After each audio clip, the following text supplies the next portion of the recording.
Hello everybody, welcome to another video. I'm so far out of my comfort zone doing this one, but we give it a go anyway. I was sent this to review, the CARPURIDE W103 Pro, which is your 10-inch dashboard console. Now if you've got an older car and you haven't got a big display like this could be ideal for you. The modern cars, it's probably a bit overkill to have something like this as well, because the modern cars tend to have this already in their car. I'll show you that in my car in a little while. You'll see what I mean. It's practically identical to what I've already got fitted in my car that comes as standard. So if you want to modernize your car a little bit without buying a new car, you buy something like this, I guess. It's all voice controlled, so you can use it for your phones without touching your phone. You can make a phone call, so you're perfectly legal. It's your sat nav. It works with Waze, Google Maps and all the rest of them like that, and a lot of other apps. Now my car's quite modern, it ain't even 3 years old yet, and the sat nav in it is pretty good, but I still use Waze and Google. And I'll tell you why, because our speed limits in this country keep changing, and Waze and Google keep up to date with it, especially Waze. Now I could be driving down a road that I've never driven down before, and I look down by my speedo and it tells me the speed limit for that road, but that's the car telling me that, and it could be 30 miles an hour, it could be saying 30. I look over onto my main dashboard and Waze is on there and it tells me it's 20. Then all of a sudden, a little bit further down the road, you will see the 20-mile-an-hour sign where Waze was correct and my car was wrong. So I'll always go with something like this because they keep updating. And it's not even daily, it's hourly, minutely sometimes. Minutely, is that a word? You know what I mean anyway. And you can even play YouTube videos on it. Yes, you can play YouTube videos. I tried it.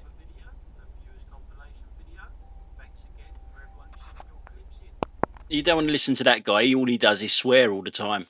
And obviously you would not be watching YouTube channels when you are driving. That would be highly illegal. I'll show you my setup in my car in a little while. It comes with a couple of attachments to actually put it into your car. You can actually buy more. So if you didn't want this on the front of your car, you could actually put it in the back. I've seen lots of different attachments where you can actually hook it onto the back of your headrest. So people behind you could actually be watching a YouTube video, or you can load up a USB stick with a film or whatever you want really and watch that in the back as well. That does actually work quite well. The only trouble is I couldn't put that on here because every time I tried to video something that I was playing on it, all I kept doing was showing my reflection, and nobody wants to see that. I wouldn't put you through that. So all in all, it's not a bad bit of kit, especially if you've got an older vehicle and you haven't got a nice screen and you're probably working off a little TomTom, or maybe even you're working off your phone, but you can have a nice big screen in the front of your car with one of these. So if you are interested in one of these, I have got some discount codes for you. There they are. Just type in London, and that gives you 15% off when you go to their website, which is there right in front of you there. I will put it in the description as well, so you don't have to copy it off of here. Oh, and while we're on this little page here, I want to point out that the power supply, which is a nice bonus, that one there, it's a C5, type C5, which is your normal Android phone cable.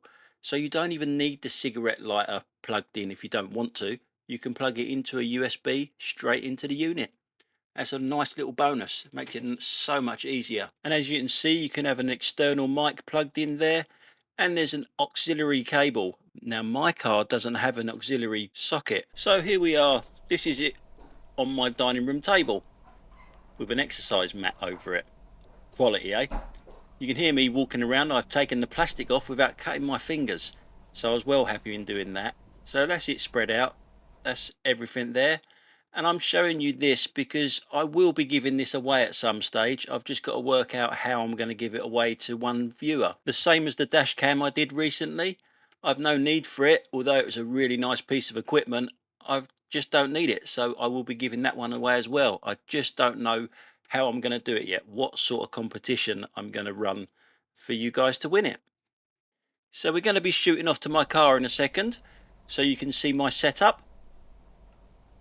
There we go. See, that's my screen there that comes with my car. So it's exactly the same pretty much that's there. That there, a lot of people ask me what that is. That's a camera. I have no control over that camera. That's my normal camera that you'll see on my dash cam channel, but that one there I have no control over whatsoever.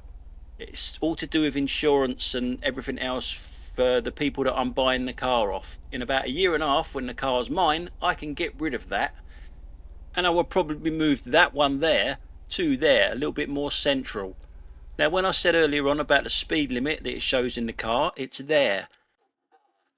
I also have one phone there to the right hand side. You can see the reflection of my shoulder in it. And when we come to the front here, you can see how many miles I've done, my range, and there's a lever there. This is for you Audi drivers. See that? If you push it up, it turns that green thing on. It's on the front and on the back of your car, called an indicator. You turn that to the middle, it turns off. If you go down, the left hand one comes on to the front and the back of your car. Now, if you did that a little bit more often, you wouldn't hear that. Okay, I can't have a video without mentioning an Audi, can I? There's my main screen with Waze on it. And the other phone there, this one, I use Google on that one. So I'm well tooled up, basically. I've got so many gadgets in there, I don't need another one really, especially when it does exactly the same thing as what this center one does. So I haven't installed this because I wanted to keep it fresh for whoever wins it.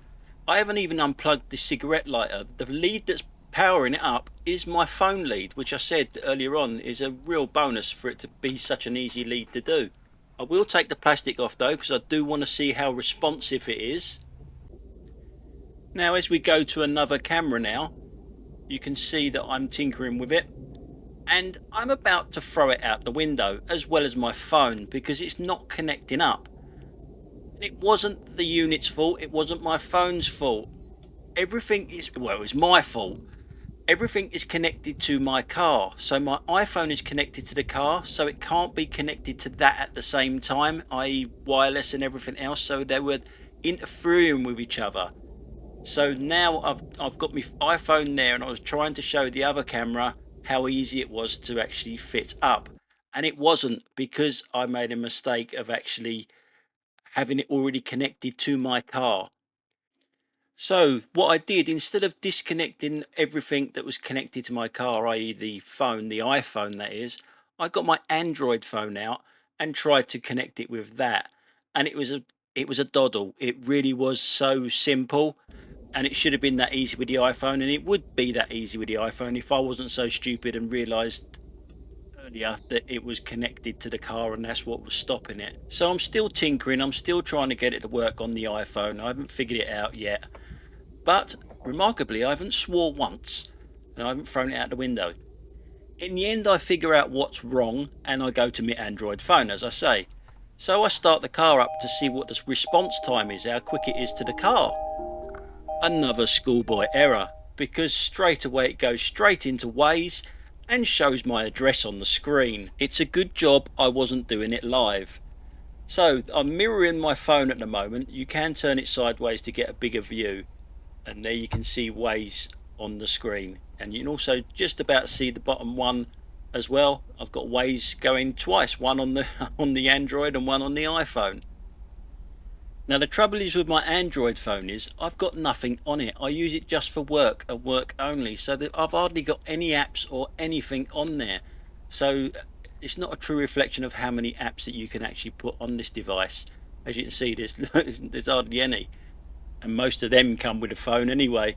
But as you can see, there's a couple of charging plug share and zap maps and things like that, so I know where my chargers are. For a minute there I thought it was going to come up with my address again, but 6.5 miles to home, yeah, that'll do. As long as it don't come up with my address, that's okay. So we're in Google now, but we're going to go back to Waze because I prefer Waze on the big screen, and I prefer Google to actually navigate me. I find Waze a little bit too cartoony to actually get me around, and Google is a bit more realistic, like an old A to Z, I find anyway. Everyone's different. So that's coming to the end of this video now. It is a good piece of equipment for a particular type of car, a little bit older car maybe. And if you are worried about it being on top of the dashboard like that, getting in your view, you can actually mount it elsewhere. There are different mounting brackets that you can buy, so it'll be lower down. Also, you can get them in different sizes. I think they go down to about 7 inches. I'm not 100% sure, but I think they go down to about that. And my code of London will work on that as well, so it will give you 15% off of that as well if you're interested in buying one. But I would recommend it if I didn't have that great big screen there already. A few years ago I would have loved one of these, I really would have. I was in and out of different vans every other day for a company that disabled all the radios for religious beliefs, and left all us drivers listening to the sound of the diesel engine all day. Yeah, really nice. So if you have stuck it out to the end of this video, well done. Don't forget to leave a comment. Let me know how bad this review was. Good product, just a lousy person reviewing it, I think. Need plenty more practice. Maybe someone from Audi might get in touch with me and send me one of their cars to review.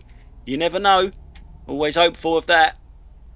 Okay guys, that's it for today. Thanks a lot for watching, and I'll catch you on the next one. Bye for now.